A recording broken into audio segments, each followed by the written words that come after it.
नमस्कार, जय हिंद, जय भारत। मैं अभिषेक और आप देख रहे हैं हमारा यूट्यूब चैनल रुद्रायस एकेडमी। दोस्तों, एक बार फिर से आप सभी का हमारे इस यूट्यूब चैनल पे हार्दिक स्वागत और अभिनंदन है। दोस्तों, आज के सेशन में, आज के इस वीडियो में हम आपसे बात करने वाले हैं आर्कियोलॉजी से संबंधित कुछ महत्वपूर्ण प्रश्नों के बारे में। जैसा कि दोस्तों आप सभी जानते हैं, हमारा एकमात्र ऐसा दोस्तों यूट्यूब चैनल है जो कि दोस्तों आपको आर्कियोलॉजी से संबंधित किसी भी कॉम्पिटिटिव एग्जाम के दोस्तों तैयारी कराता है दोस्तों। और यदि दोस्तों आप भी आर्कियोलॉजी से यूजीसी नेट का प्रिपरेशन कर रहे हैं, जी हाँ दोस्तों, यदि आपके द्वारा भी दोस्तों आर्कियोलॉजी से प्रिपरेशन कर रहे हैं दोस्तों, तो हमारे द्वारा दोस्तों अब आपके लिए लाइव बैच दोस्तों लाया गया है दोस्तों, जिसमें आपके लिए दोस्तों डेली बेसिस पे, आपकी डेली बेसिस पे मतलब प्रतिदिन दोस्तों आपका लाइव क्लास होगा। साथ में दोस्तों इसके अतिरिक्त आपकी पीडीएफ मॉक टेस्ट होगा दोस्तों, जो कि आपको डेली बेसिस पे आपको दिया जाएगा। पीडीएफ दोस्तों आपको जो भी हम लोग डिस्कस करेंगे वो आपको हर एक टॉपिक के ऊपर दिया जाएगा दोस्तों। पर वीक आपका हर टॉपिक के ऊपर मॉक टेस्ट कंडक्ट कराया जाएगा। साथ में दोस्तों जो प्रीवियस ईयर क्वेश्चन पेपर है वो भी आपको सॉल्व कराए जाएंगे। लगभग दोस्तों आपको 2004 से और करंट टाइम दोस्तों 2023 तक का जो प्रीवियस ईयर क्वेश्चन पेपर है उसको हम लोग डेली बेसिस पे डिस्कस करते हैं, और उनकी जो चर्चा है हम लोग आपको उसकी पीडीएफ, उसके नोट्स, उसके एक्सप्रेशन आपको वो प्रोवाइड कराए जाते हैं। साथ में दोस्तों यदि कोई भी डाउट होता है तो उसको हम लोग अलग से डिस्कस करते हैं। और इसके अतिरिक्त दोस्तों आपका जो क्विज सेशन है, जितने इंपॉर्टेंट क्वेश्चन दोस्तों आप देख पाते हैं आपके बनने वाले आर्कियोलॉजी से, उनकी भी चर्चा हम लोग सेशन में करते हैं। इसके पहले कि दोस्तों हम आज के सेशन की शुरुआत करें, आप सभी दोस्तों जल्दी से जुड़ जाइए, वीडियो को लाइक कर दीजिए, चैनल पर नए दोस्तों चैनल को सब्सक्राइब कर दीजिए, क्योंकि दोस्तों हम आपके लगातार ऐसी वीडियोस लेके आते रहते हैं। चलते दोस्तों अपने वीडियो की तरफ दोस्तों। तो वीडियो दोस्तों आपके सामने दोस्तों क्वेश्चन दिया गया। क्वेश्चन दोस्तों आपको सबसे पहला है कि the site of Vaishali is excavated by, मतलब दोस्तों जो वैशाली का उत्खनन है ये किसके द्वारा किया गया, ये आपको बताना है। ऑप्शन दोस्तों आपके सामने दिया गया है ए के नारायण, बी पी सिन्हा, के सिन्हा या फिर टी एन रॉय। सही आंसर क्या होगा दोस्तों, ये आपको बताना है। देखिए दोस्तों, वैशाली बिहार का प्रमुख क्षेत्र है, बौद्ध स्थल माना जाता है दोस्तों, काफी प्रमुख क्षेत्र है ये। पॉइंट ये कि इसका उत्खनन किसने किया। देखिए दोस्तों, हम लोगों ने ऑलरेडी आपको जितने भी आपके साइट है और साथ में उन साइट के जितने भी एक्सकेवेटर हैं उनकी पीडीएफ दोस्तों मैंने ऑलरेडी आपको आपके जो व्हाट्सएप ग्रुप है, टेलीग्राम ग्रुप है, उसमें प्रोवाइड करा दिया है। लगभग हमने दोस्तों आपको उसमें 250 से ऊपर जो आर्कियोलॉजिकल साइट है, उनके एक्सकेवेटर हैं, वहाँ पर डिस्कस किया था। और मैंने बताया था दोस्तों कि दो बड़े महत्वपूर्ण पुरास्थल हैं जिनके सिन्हा टाइटल के आर्कियोलॉजिस्ट के द्वारा एक्सकेवेशन किया गया था। एक है दोस्तों आपका श्रावस्ती, जी हाँ दोस्तों श्रावस्ती, और दूसरा है दोस्तों आपका वैशाली। यदि दोस्तों हम बात करते हैं श्रावस्ती की दोस्तों, तो श्रावस्ती इज एक्सकेवेटेड बाय के सिन्हा। श्रावस्ती दोस्तों के सिन्हा के द्वारा एक्सकेवेट किया गया, जबकि जो वैशाली दोस्तों यह एक्सकेवेट किया गया बीपी सिन्हा के द्वारा। दोस्तों वैशाली को गणिकाओं का शहर कहा जाता था, यहाँ की गणिकाएं काफी फेमस थी बौद्ध काल में। अब बात करते दोस्तों कि यहाँ पर एक अन्य नाम आपको ए के नारायण का भी दिख रहा है। दोस्तों ए के नारायण का दोस्तों जो महत्वपूर्ण कार्य दोस्तों वो आपके वाराणसी में जो राजघाट है वहां पर इन्होंने काफी महत्वपूर्ण कार्य किया। इसका उत्खनन का श्रेय इन्हीं ए के नारायण को जाता है। ध्यान रखिएगा, आपको ये जो नाम बताए गए यहाँ से क्वेश्चन आपके एग्जाम में पूछे जाते हैं, तो इन चीजों को ध्यान रखिएगा। जल्दी से दोस्तों एक बार वीडियो को लाइक कर दीजिए, आप लोग वीडियो को लाइक नहीं करते हैं। सबसे दोस्तों दूसरा क्वेश्चन है कि the earliest evidence of cultivated rice in India is reported from, Bharat में उगाए गए धान के प्राचीनतम अवशेष कहाँ से प्राप्त हुए हैं, यह आपको बताना है।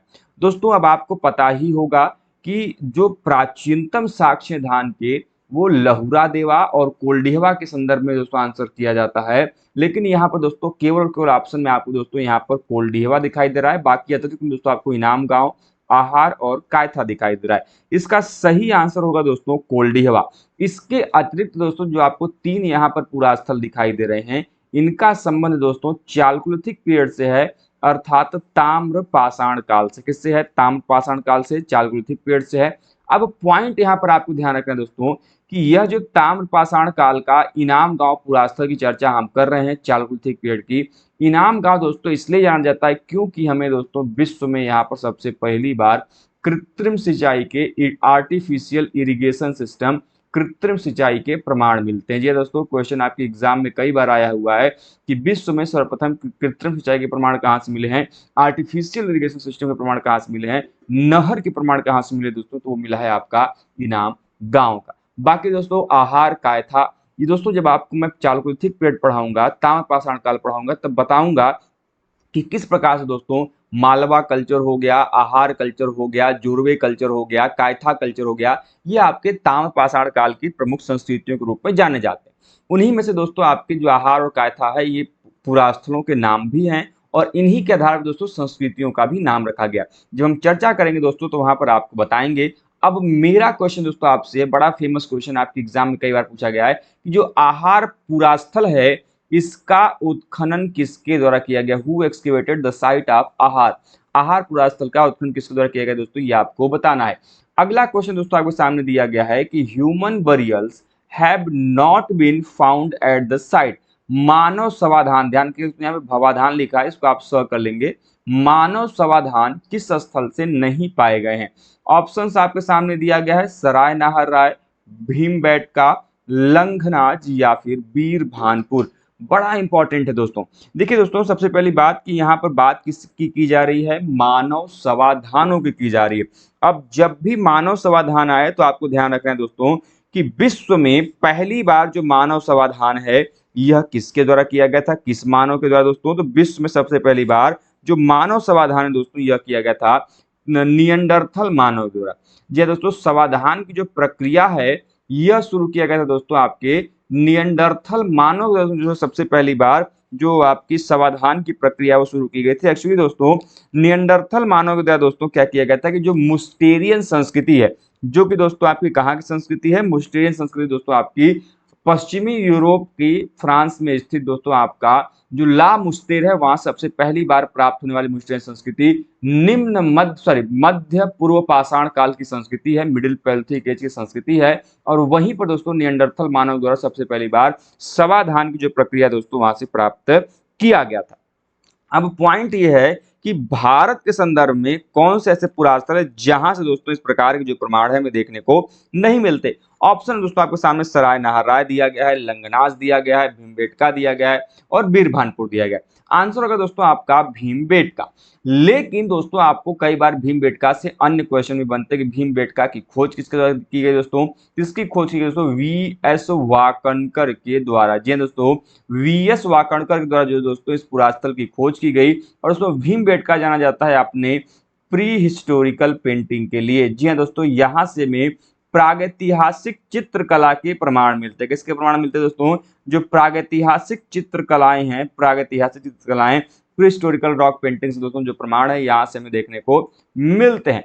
अब एक चीज ध्यान रखिएगा दोस्तों, जो प्री हिस्टोरिकल रॉक पेंटिंग्स यहाँ से मिली हैं वो मेसोलिथिक पीरियड की हैं, मध्य पाषाण काल की हैं। वहीं पर दोस्तों यहाँ पर एक बड़ा इंपॉर्टेंट अन्य पुरास्थल है लंघनाज। लंघनाज से भी दोस्तों लगभग यहाँ से हमको 14 ह्यूमन स्केलेटन्स, लगभग 14 मानव कंकालों के जो प्रमाण है वो देखने को मिले हैं। और दोस्तों ये जो पुरास्थल है यहाँ पर 1941 में दोस्तों ये पुरास्थल खोज किया गया था और यहाँ पर एक्सकेवेशन 1942 से 1963 के बीच में दोस्तों डेक्कन कॉलेज पुणे है और साथ में दोस्तों जो एमएस यूनिवर्सिटी बड़ौदा है, इन दोनों के ज्वाइंट कोलेबोरेशन दोस्तों जो लंघनाज पुरास्थल है उसका उत्खनन किया गया।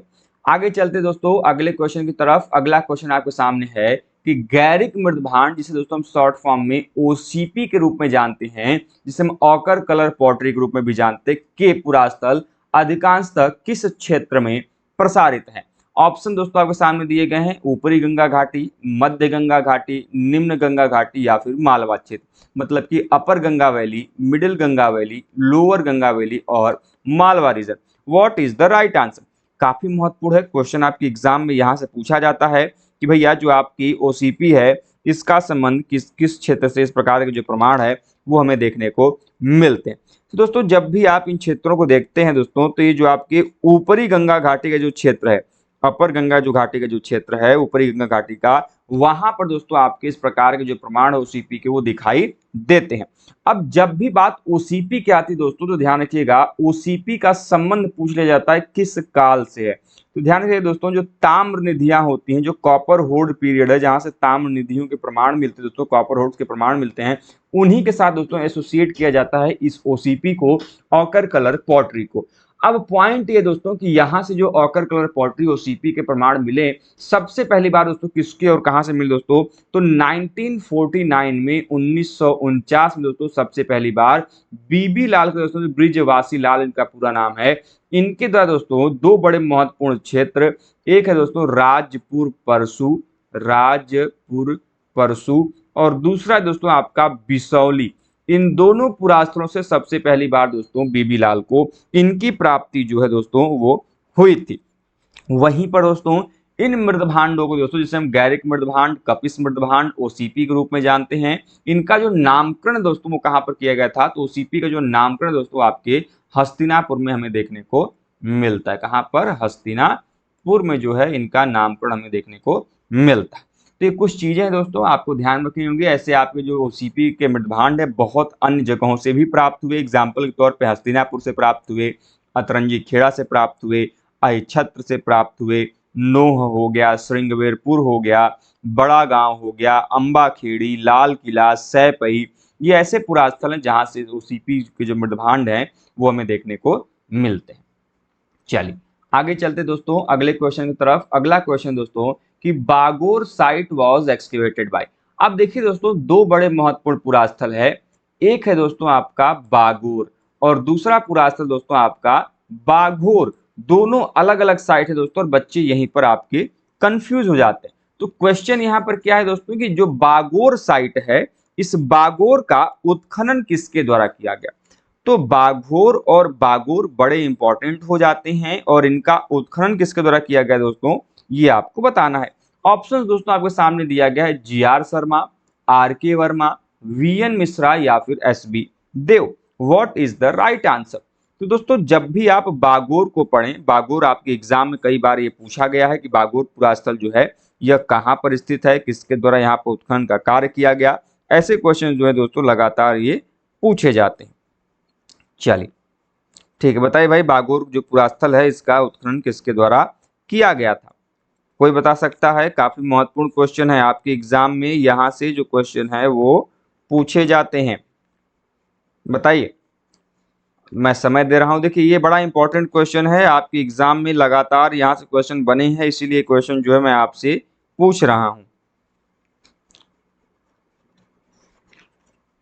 चलिए ठीक है, देखिए जब भी बागोर की बात की जाए तो बागोर जो है वो आपके राजस्थान में स्थित है। कहां पर है दोस्तों, जब भी बागोर की बात की जाती है तो ये आपके राजस्थान में स्थित है, जबकि जो बाघोर है दोस्तों वो कहां पर है, वो आपका एमपी में स्थित महत्वपूर्ण क्षेत्र के रूप में जाना जाता है। अब दोस्तों जब भी हम बागोर की बात करते हैं दोस्तों, तो जो आपका बागोर जो राजस्थान में है, ये किस नदी के तट पर स्थित है, ये जो कोठारी नदी है दोस्तों, उस कोठारी नदी के तट पर स्थित, यह आपके बाएं जो आपका उसका इलाका है, कोठारी के बाएं तट पर स्थित यह महत्वपूर्ण क्षेत्र है। और दोस्तों उसे स्थानीय रूप में, जो बागोर दोस्तों उसको स्थानीय रूप में, जो यहाँ पे रेतीला टीला है उसको महासती के रूप में जानते हैं। अब क्वेश्चन पूछा जाता है कि बागोर से प्राप्त रेतीले टीले को किस नाम से जानते हैं दोस्तों, तो इसको हम आपके महासती के नाम से जानते हैं। अब यहाँ पे यदि हम उत्खनन की बात करते हैं दोस्तों, तो वी.एन. मिश्रा के द्वारा दोस्तों इसे 1967 में, और दोस्तों वी.एन. मिश्रा के साथ साथ दोस्तों यहाँ पे जो, अच्छा वी.एन. मिश्रा हैं कहाँ के दोस्तों, तो वी.एन. मिश्रा जो है दोस्तों आपके डेक्कन कॉलेज के, तो डेक्कन कॉलेज के वी.एन. मिश्रा और साथ में इनके ज्वाइंट कोलैबोरेशन में दोस्तों जो साउथ एशिया इंस्टीट्यूट थी हिडलबर्ग जर्मनी का, वहां के दोस्तों थे आपके एल.एस. लेस्निक। जी हाँ दोस्तों, एल.एस. लेस्निक, जी हाँ दोस्तों। तो इन दोनों के द्वारा दोस्तों जो मिलकर 1967 में यह जो पुरास्थल है इसको उत्खनन करने का कार्य किया गया था। अब मेरा क्वेश्चन ये दोस्तों कि जिस प्रकार से मैंने बागोर की चर्चा की, अब आप हमें बताइए कि बाघोर का उत्खनन किसके द्वारा किया गया। बागोर का उत्खनन वी.एन. मिश्रा ने किया, तो बाघोर का उत्खनन किसने किया दोस्तों, ये आपको हमें कमेंट बॉक्स में बताना है। चलिए आगे चलते दोस्तों अगले क्वेश्चन की तरफ। अगला क्वेश्चन आपके सामने दिया है कि which Indian site has revealed earliest hominid fossil, किस भारतीय पुरास्थल से प्राचीनतम मानव का जीवाश्म मिला है। काफी महत्वपूर्ण है कि कौन सा भारत का पुरास्थल है जहां से प्राचीनतम मानव जीवाश्म मिला है। वैसे दोस्तों यदि विश्व के संदर्भ में देखें तो बहुत सारे पुरास्थल हैं जहां से प्राचीनतम मानव जीवाश्म साक्ष्य मिले हैं, चाहे आप ओल्डुआई गार्ड्स की बात कर लें, चाहे आप चौकोटियन केव की बात कर लें, चाहे अन्य पुरास्थलों की बात कर लें, बहुत सारे पुरास्थल हैं। लेकिन ये पूछा गया भारत के संदर्भ में। ऑप्शंस आपके सामने दिए गए, भीमबेटका, नेवासा, सोन घाटी या फिर हथनौरा। इसका सही आंसर क्या होगा ये आपको बताना है। देखिए दोस्तों, जब हम इस प्रकार के क्वेश्चन को देखें तो आपको तुरंत याद होगा, इसमें कोई संकोच नहीं है कि हथनौरा पुरास्थल जो कि कहां पर स्थित है। हथनौरा पुरास्थल दोस्तों आपकी जो नर्मदा घाटी है, नर्मदा वैली है, वहां पर स्थित यह महत्वपूर्ण क्षेत्र है। दूसरी चीज कि हथनौरा जिसकी चर्चा हम बार बार करते हैं आपके इस प्राचीनतम मानव जीवाश्म को लेके, इसकी खोज किसके द्वारा किया गया, पहली चीज। और दूसरी चीज यहां पर जब खोज किया गया तो यह खोज कौन से मानव प्रकार का था।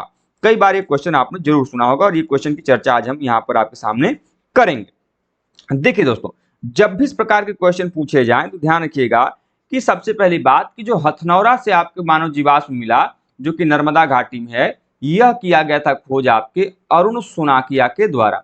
किसके द्वारा दोस्तों? अरुण सुनाकिया के द्वारा।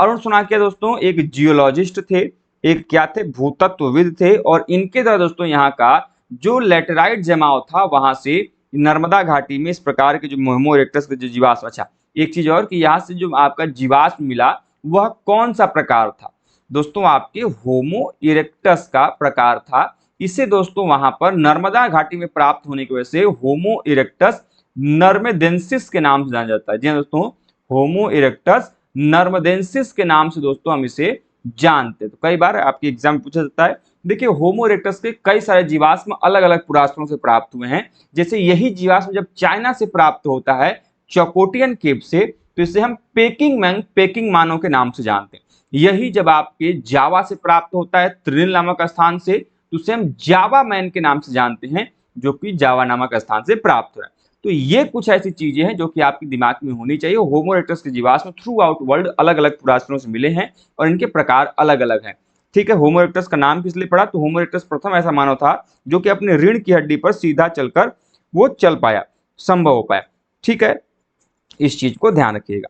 होमो इरेक्टस का जो जानकारी है, तो आपको जानते हैं कि होमो इरेक्टस की सबसे पहले जानकारी आपके कहां से प्राप्त हुआ था? तो 1891 में जो यूजीन दुब्बा है उनको जावा से जो है इसके बारे में जानकारी जो है प्राप्त हुई थी, जिसे बाद में किस नाम जाना गया?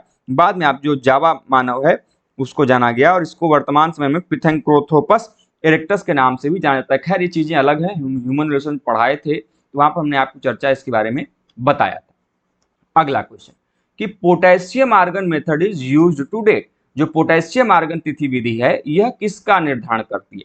अब दोस्तों आपके सामने ऑप्शन दिए गए हैं, सेल्स का, बोन का, वोल्केनिक एसिड्स का, वुड्स का। इसका सही आंसर क्या होगा ये आपको बताना है। बहुत सिंपल सा है दोस्तों, इसमें किसी को कोई कंफ्यूजन होना नहीं चाहिए। जब भी पोटेशियम आर्गन की चर्चा की जाए तो पोटेशियम आर्गन, जैसे पोटेशियम को दोस्तों हम लोग के से डिनोट करते हैं और आर्गन को AR से डिनोट करते हैं। ठीक है, तो कभी कभी आपको पोटेशियम आर्गन न लिख के वहां पे KAR लिख देता है, तो इस चीज को लेकर कंफ्यूज नहीं होंगे। अब बात की जाती है कि पोटेशियम आर्गन तिथि विधि किस चीज के लिए यूज की जाती है दोस्तों? तो ये किया जाता है वोल्केनिक एसिड्स के लिए, अर्थात ज्वालामुखी जो राख होते हैं उनके लिए। अब पॉइंट ये दोस्तों कि ज्वालामुखी राख के लिए दो प्रकार की विधियों का प्रयोग किया जाता है। एक दोस्तों जो कि अभी आपने देखा पोटेशियम आर्गन, और दूसरी जो तरीका है दोस्तों जिससे हम नाम जानते हैं फिशन ट्रैक मेथड। कल को यदि क्वेश्चन ये पूछा जाए तो कंफ्यूज मत होइएगा कि हमने तो पढ़ रखा है पोटेशियम आर्गन लेकिन ऑप्शन में पोटेशियम आर्गन न देके फिशन ट्रैक दिया हुआ है। ध्यान रखिएगा, फिशन ट्रैक विधि का भी प्रयोग आपके इसी वोल्केनिक एसिड्स के लिए किया जाता है। जबकि वुड के लिए दोस्तों हम प्रयोग कर सकते हैं कार्बन 14 डेटिंग। ठीक है, डेंड्रोक्रोनोलॉजी जो है इसका जो प्रयोग है वो भी किया जाता है वुड की डेटिंग के लिए। यदि किसी आपके पौधे का बढ़िया भाग प्राप्त हुआ जिसमें ट्री रिंग्स के प्रमाण मिले तो उसकी विधि के लिए हम दोस्तों डेंड्रोक्रोनोलॉजी से वृक्ष वलय तिथि विधि कहते हैं। यदि वो प्राप्त नहीं हुआ, छोटा सा लकड़ी का टुकड़ा प्राप्त हुआ जिसका डेंड्रोक्रोनोलॉजी संभव नहीं है, तब वहां पे C14 डेटिंग करते हैं। वहीं पर दोस्तों बोन्स के लिए बहुत सारी डेटिंग्स आपकी है, नाइट्रोजन डेटिंग, सल्फ्यूरिक डेटिंग। ठीक है, कई सारी डेटिंग है, लेकिन उनमें सबसे ज्यादा इंपॉर्टेंट जो हो जाती है दोस्तों, वो हो जाती है आपकी फ्लोरीन टेस्ट मेथड। जी हाँ दोस्तों, जो फ्लोरीन परीक्षण विधि है, इसका संबंध किससे है? तो इनका संबंध दोस्तों है आपके इसी बोन्स से। ठीक है, अब क्वेश्चन आपके एग्जाम में पूछ जाता है कि जब पोटेशियम आर्गन की बात कर रहे हैं, किसकी खोज किसके द्वारा किया गया था? तो दोस्तों ध्यान रखिएगा, CFV वाइस जेकर, ये दोस्तों इनका नाम है CFV वाइस जेकर। इनके द्वारा दोस्तों जो पोटेशियम आर्गन तिथि विधि है, इसका क्या किया गया था? खोज किया गया था। अब पॉइंट ये आता है कि हर एक आपका जो आपका क्या होता है, तिथि विधि होती है, वो किसी न किसी तिथि विधि का भाग होती है। आपको पता होना चाहिए कि आर्कियोलॉजी में, पुरातत्व में तिथि को ज्ञात करने की दो विधियां। There are two types of dating method. First one is relative dating, जो कि तुलनात्मक विधि है, जिसमें दो या दो से अधिक पुरावशेषों को आपस में तुलना करके कौन इससे पुराना है, कौन इससे नया है, ऐसी डेटिंग निकाली जाती है। वहां पर जो डेटिंग है वो सोलर ईयर में, साल में निकाली जाती है कि 5 साल पुराना, 10 साल पुराना, 100 साल, 1000 साल, 500 साल, ऐसी डेटिंग नहीं निकाली जाती। वहां पर यह बताया जाता है कि ये पुरावशेष दूसरे पुरावशेष से प्राचीन है। ठीक है, ये डेटिंग जो कहलाती है वो आपकी रिलेटिव डेटिंग कहलाती है, जिसमें आपका फ्लोरीन टेस्ट मेथड आता है, आपका स्तरीकरण की विधि आती है, जियोक्रोनोलॉजी आती है, ये आपकी आपकी आती है रिलेटिव डेटिंग में। लेकिन जब हम बात करते हैं एब्सोल्यूट डेटिंग की, जिसका कि भाग है पोटेशियम आर्गन, कार्बन 14 डेटिंग, ये सभी किसकी भाग है? ये आपके relative dating, sorry absolute dating भाग है। एब्सोल्यूट डेटिंग से मोटे मोटे तौर पे आप समझिएगा कि इस प्रकार की डेटिंग जिसमें कि वैज्ञानिक विधियों का प्रयोग किया जाए और इनको लैब में मुख्यतः निकाला जाए, वो आपकी डेटिंग होती है आपकी एब्सोल्यूट डेटिंग। और एब्सोल्यूट डेटिंग में हमें जो भी ईयर निकलता है, जो भी साल निकलता है, जो भी आपकी तिथि निकलती है, वो सोलर ईयर में निकलती है कि 10 साल पुराना है, 1000 साल, 5000 साल, लाख, करोड़ वर्ष पुराना है। ये आपकी डेटिंग एब्सोल्यूट डेटिंग के द्वारा ही निकाली जा सकती है। तो पॉइंट ये उठता है कि पोटेशियम आर्गन तिथि विधि से कम कितने वर्ष प्राचीन पुरावशेष को निकाला जा सकता है? तो कम से कम 30,000 वर्ष पुराना होना चाहिए, तभी उस पुरावशेष की डेटिंग पोटेशियम आर्गन से निकल सकती है। अधिकतम कितना? तो अधिकतम 30 करोड़ होना चाहिए। तो कोई पुरावशेष यदि आपका 30 करोड़ वर्ष तक पुराना है, तो उसकी डेटिंग जो है हम पोटेशियम आर्गन से निकाल सकते हैं। वहीं पर कई बार आपके एग्जाम में पूछ लिया जाता है कि जो ये पोटेशियम आर्गन डेटिंग है, इसका अर्ध जीवन काल कितना है? जैसे आप रेडियो कार्बन डेटिंग का अर्ध जीवन काल पूछते हैं, तो वैसे ही क्वेश्चन पूछा जाता है कि पोटेशियम आर्गन डेटिंग का अर्ध जीवन काल क्या है? इसका है 13 करोड़ वर्ष। कितना है? 13 करोड़ वर्ष।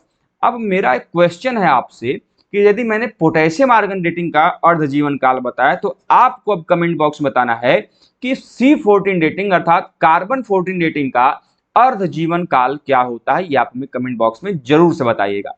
देखिए दोस्तों, हम आपसे प्रश्न पूछने की पूछे उद्देश्य यही होता है कि आप जो है प्रश्नों को कोशिश करें, आंसर करें, नहीं मिल रहा है तो उनको खोजने का प्रयास करें, जिससे कि आप कुछ नया सीखेंगे और इन चीजों को समझने का प्रयास करेंगे। चलिए आगे चलते दोस्तों अगले वीडियो तक। तब तक दोस्तों जल्दी से एक प्यारा सा लाइक कर दीजिए वीडियो को। चैनल पर नए दोस्तों चैनल को सब्सक्राइब भी जरूर कर दीजिए, क्योंकि दोस्तों हम आपके लिए लगातार ऐसी वीडियोस लेके आते रहते हैं। चलिए दोस्तों आगे चलते हैं अगले क्वेश्चन की तरफ। अगला क्वेश्चन आपको सामने दिया गया है, the gap in habitational deposit can be detected by testing.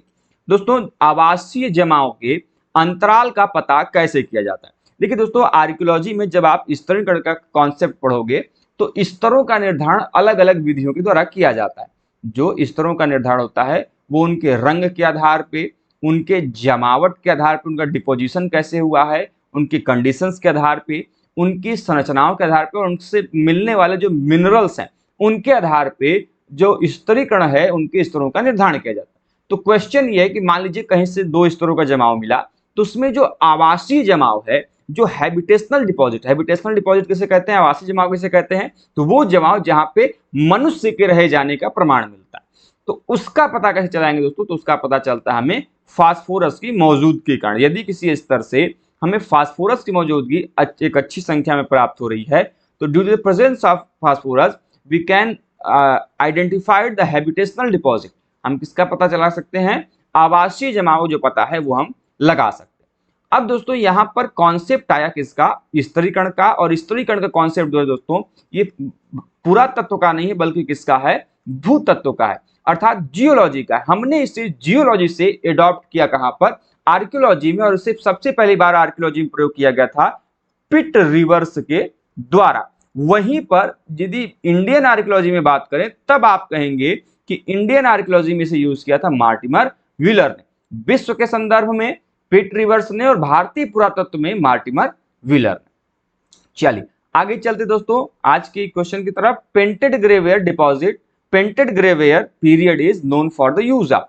चित्रित धूसर मृदभांड काल किसके उपयोग के लिए जाना जाता है? इसके पहले कि दोस्तों हम आज के सेशन की इस प्रश्न की चर्चा करें, डिटेल में डिस्कस करें, आप सभी भाइयों बहनों से निवेदन दोस्तों, हमारे जितने भी भाई बहन आप सभी देख रहे हैं वीडियो, जैसा कि आप सभी जानते हैं हम लगातार आपके लिए मेहनत करते आ रहे हैं दोस्तों।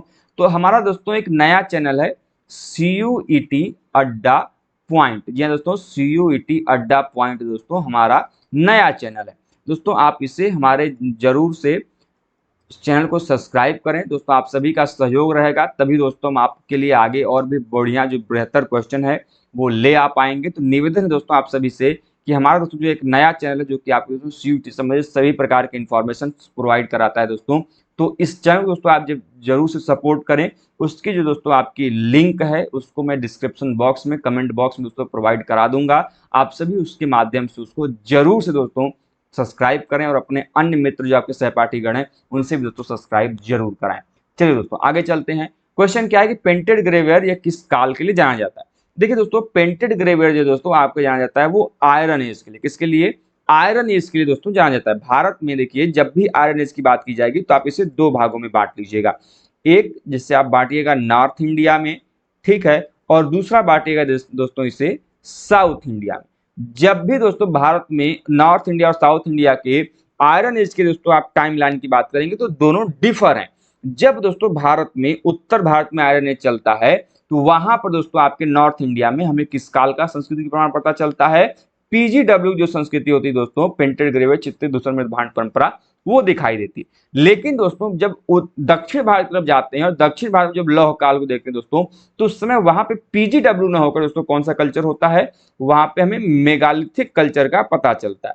तो ये आपको ध्यान रखना है कि मेगालिथिक कल्चर के दौरान दोस्तों हमें आयरन एज का पता चलता है। अब एक चीज ध्यान रखिएगा कि PGW आयरन एज का है, मेगालिथिक आयरन एज का है, लेकिन फिर भी मेगालिथिक पीरियड से हमें कहीं से भी PGW प्रमाण नहीं मिले।